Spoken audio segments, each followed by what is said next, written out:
ಚಲಿಸುತ್ತಿದ್ದ ಲಾರಿಗೆ ಬೈಕೊಂದು ಡಿಕ್ಕಿ ಹೊಡೆದ ಪರಿಣಾಮ ಬೈಕ್ ಸವಾರ ಬೆಸ್ಕಾಂ ನೌಕರ ಸ್ಥಳದಲ್ಲೇ ಮೃತಪಟ್ಟಿದ್ದಾನೆ.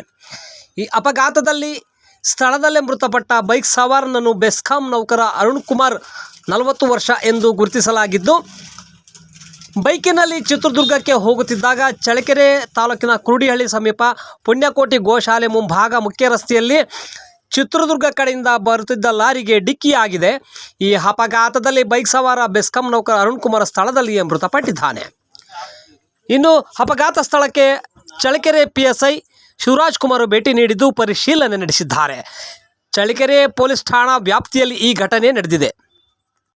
ಅಪಘಾತ ನಡೆಸಿದ ಲಾರಿ ಚಾಲಕ ಲಾರಿಯನ್ನು ಅಲ್ಲೇ ಬಿಟ್ಟು ಪರಾರಿಯಾಗಿದ್ದಾನೆ.